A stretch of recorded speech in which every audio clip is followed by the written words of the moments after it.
Ohayo gozaimasu and good morning everyone. Welcome to a brand new episode of Learning from Japan, the podcast where we open the doors to classrooms across the world and explore the lessons we can take from different education systems. I'm your host, Kiashi L. Cabrera, and today is extra special because I am recording here at West Visayas State University. I'm surrounded by future teachers, passionate learners, and people who believe that education is not just a profession, but a calling. Now, Japan is a country that admired for so many things. Its advanced technology, deep traditions, and its beautiful culture. But one area that deserves a closer look is its education system. Japan's schools are known for being disciplined, organized, and focused not only on academics, but also on values and character building. And the best part is that today, we don't just get to talk about from it to the outside. We are joined by two amazing students who grew up in Japan and who are here to share with us what school life there is really like. From morning greetings to after-school clubs, from entrance exams to cleaning duties, we're covering it all. And now, let's give a warm welcome to our very special guests, Lexi and Basto.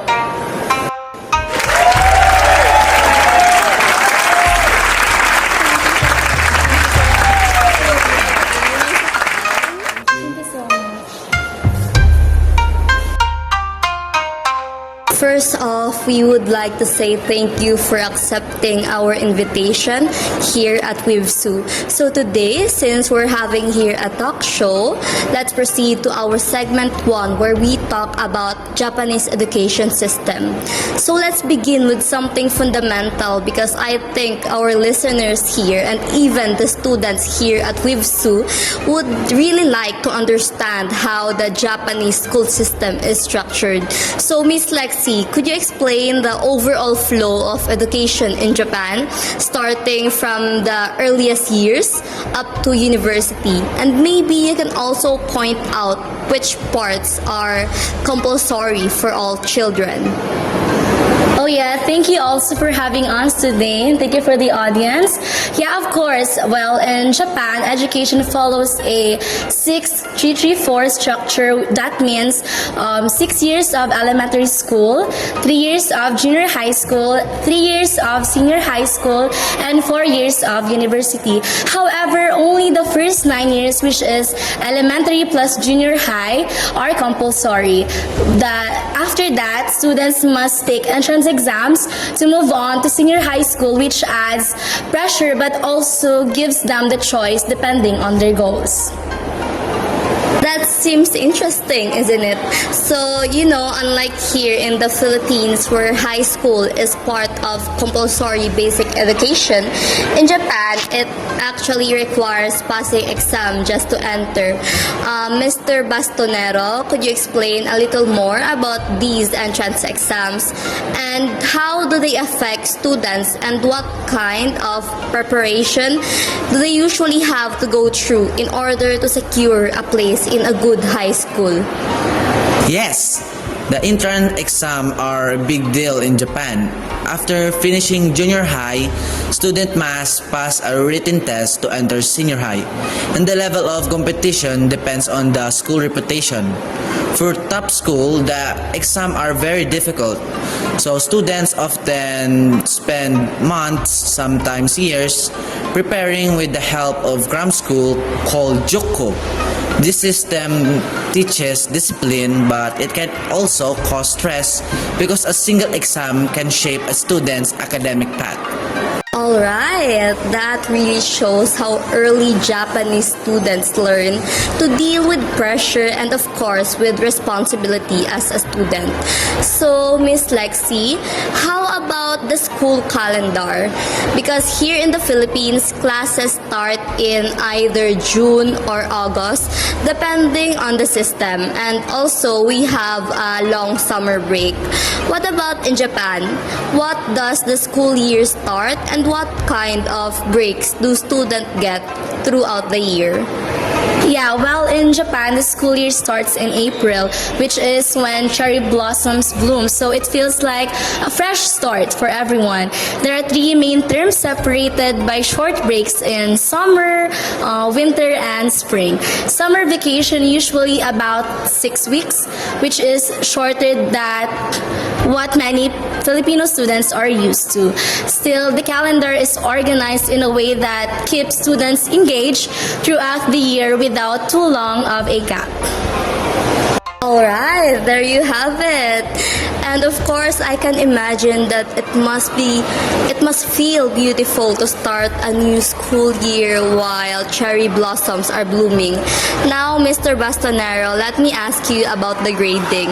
In the Philippines, we have quarterly exams and report cards, and students are ranked in class. So, how are students graded in Japan, and how much emphasis is placed on exam compared to daily performances? Grading in Japan is a mix of exam result, class participation, and effort. Teachers look at the test scores, but they also value attitude, attendance, and contribution during lesson. Report cards usually include both academic scores and teacher comments about behavior and effort. It's not just about how high you score, but also how you act as a student and classmate. Now we're done with our segment 1. Let's proceed to our segment 2, and let's shift our focus to the teachers, because we all know that the teachers are the backbone of every school system. Mr. Bastonero, could you walk us through what it takes to become a teacher in Japan? Because from what I know, it's not as simple as just graduating from college, because there's a lot more involved. Yes, becoming a teacher in Japan is a very rigorous process. First, you must graduate from a university with education courses that prepare you to teach your subject. Then you have to pass the teacher employment exam administered by local boards of education, which is known for being very competitive. Even after passing, teachers are expected to attend seminar, workshop, and training program throughout their career.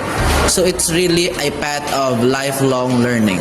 There you have it. Okay, thank you, Mr. Basto, for answering the question. So, Miss Lexi, how about the role of teachers in Japanese culture? Because in the Philippines, we usually call our teachers sir or ma'am or maybe professor, and they are treated with a lot of respect. So, how are teachers viewed in Japan, and how do students typically interact with them? Well, in Japan, teachers are called sensei, which is a very respectful title. It's not only used for teachers, but also for doctors, for lawyers, and other professionals. So it carries a sense of authority and honor. Students usually bow to their teachers at the beginning and end of class to show respect. And at the same time, many teachers build strong relationships with their students, guiding them not only in academics but also in life decisions, which makes them both respected and trusted. That's such a powerful combination, respect and trust. Now, one thing that I am very curious about is teacher workload. So we've heard stories that Japanese teachers often work extremely long hours. Mr. Bastonero, could you share more about that reality and how it compares to what you've seen here in the Philippines? Yes, Japanese teachers are known for working very long hours. Aside from teaching, they are also in charge of supervising clubs, organizing school events, and handling administrative tasks. Many teachers go home late at night and even come to school on weekends. It shows their dedication, but it also raises concern about burnout, which is something the Japanese education system is still trying to balance. Alright, now let's proceed to our segment 3 where we talk about a day in a life of a Japanese student. So, Miss Lexi, could you walk us through a typical day for a Japanese student from the moment you arrived at school until the day ends? Because of course, we want our students, our audience here at Wavesu to really picture out what it's like. Well, a normal day starts around 8:30 in the morning with homeroom, where the class leader greets the teacher and everyone stands and bows. Classes are about 50 minutes each, with subjects like Japanese, math, science, social studies, music, and PE, or physical education. Lessons are structured and disciplined, but students are also encouraged to participate actively. At the end of the day, there is usually another homeroom where announcements are made before clubs begin. Okay, that sounds very structured. Thank you, Miss Lexi. Mr. Bastonero, let's talk about lunch because I've always heard Japanese school lunches are very unique. Can you explain what kyoshoko? Is it kyoshoko? Am I correct? And how it works and how is it different from what we see in schools here in the Philippines? Yes. Kyushuko is the Japanese school lunch and it's quite special. All students eat the same nutritious meals, which is usually include rice, vegetable, fish or meat, and soup. Students themselves take turns serving food to their classmates while wearing apron and caps. So it's seen as a part of learning responsibility, unlike in the Philippines, where students might bring baon or buy in the canteen. In Japan, eating together is a part of building community and equality. Alright, thank you Bastonero for that knowledge. So, after lunch comes something with I think will shock our listeners. It's the cleaning time, right? So, Miss Lexi, can you tell us more about Soji? Is it Soji? Soji time and what it teaches the students? It's soji. Yes, and after lunch is usually our soji time or cleaning time. Students are divided into groups and assigned to clean classrooms, hallway, and even toilets. It's not punishment but a daily routine that teaches teamwork, responsibility, and respect for shared spaces. By cleaning together, students learn that everyone has a role in maintaining their environment, no matter who they are. Alright, I love that idea. Imagine if Filipino students also had to clean the classrooms every day. Maybe we'd all take better care of our chairs and desks. Now, Mr. Bastonero, what about after classes? Could you describe what club activities are like and why they are such a big part of Japanese school life? Club activities are considered just as important as academic. In many Japanese schools, students usually join one club and stick with it for years, practicing almost every day after school and sometimes even in weekends. Sports club like baseball or soccer train very seriously, while cultural club like art, music, and calligraphy also demands dedication. This club build discipline, teamwork, and strong friendship. And for many students, they are the most memorable part of the school life. Alright, let's proceed to our segment 4 where we talk about the challenges in the system. So of course, we all know that no system is perfect and I know Japan has its own struggles. So So, Miss Lexi, let's start with the student side. What do you think is the biggest challenge Japanese students face in their education journey? Well, when we talk about biggest challenge in Japan, actually, the biggest challenge is definitely the pressure from exams. Well, usually from junior high onwards, students feel the weight of preparing for entrance exams, and it can be very stressful. Many students attend cram schools after their regular classes, meaning their day doesn't really end until late in the evening. While it teaches perseverance, it can also cause fatigue and anxiety for the students. That sounds really tough. Now, Mr. Bastonero, let's talk about teachers because you mentioned earlier that they work long hours. Can you explain more about the kinds of challenges teachers face and how do they cope with the demands of the job? Teachers in Japan often face heavy workloads because they are responsible for much more than teaching. They manage club, school events, paperwork, and meeting with the parents, which means their workday extends well beyond regular hours. Some teachers cope by relying on strong teamwork within the faculty, but others experience burnout. It is an issue Japan is aware of, and reforms are slowly being discussed to improve work-life balance. And how about social issues in schools? Like, example, someone is bullied. How do schools address it? Yes, bullying is a known issue in Japanese schools. Schools try to address it through counseling, moral education classes, and building supportive environments. However, because Japanese society emphasizes harmony, some students hesitate to speak up when they are being bullied. It remains a challenge that educators continue to work on. Okay, alright. So now let's proceed to our last segment where we talk about what can we learn from Japan. Let's reflect.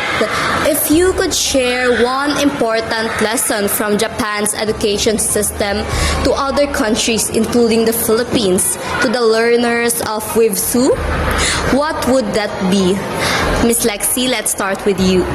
I think the most important lesson is the value of discipline and respect. From a very young age, Japanese students are taught that following rules and showing consideration for others helps the whole community, whether it's cleaning the classroom or bowing to the teacher. These habits shape character or our character. Other countries can learn that small daily practices build lifelong learnings or values. That's beautiful. Thank you, Miss Lexi. And Mr. Bastonero, how about you? What lessons do you think the Philippines or other nations can take away from the Japanese education system? For me, it's the cooperation between students and teachers. Education in Japan is not just the teachers talking and the students listening. It is more of a partnership. Teachers guide, but students also support each other.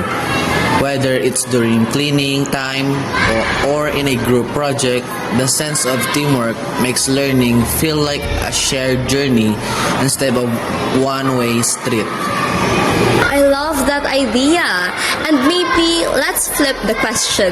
Miss Lexi, what do you think Japan could actually learn from the Philippines when it comes to education? Oh yeah, that's a great question. I think Japan can learn from the Philippines the sense of warmth and creativity in classrooms. Filipino students and teachers often share close bonds and use creativity approaches to make lessons fun. That kind of lively, flexible spirit could balance the strictness of Japanese schools.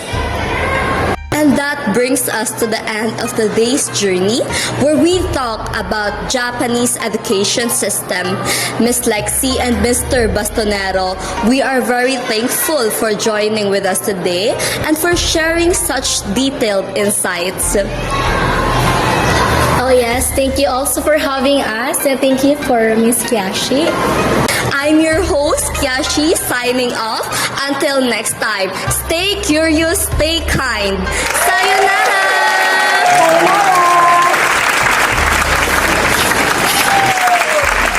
「どんぐりをたどってもつきません」「森の小さなレストラン」「空っぽのポケットをまっさぐって」「忘れた人からたどり着く」「予約は一つもありません」「森の小さなレストラン」「空席だらけのランチ時」「小鳥がパタパタ笑ってる」「チュルチュンチュンチュンチュンチュンチュンチュルチュン」「チュルチュンチュンチュンチュンチュンチュルチュン」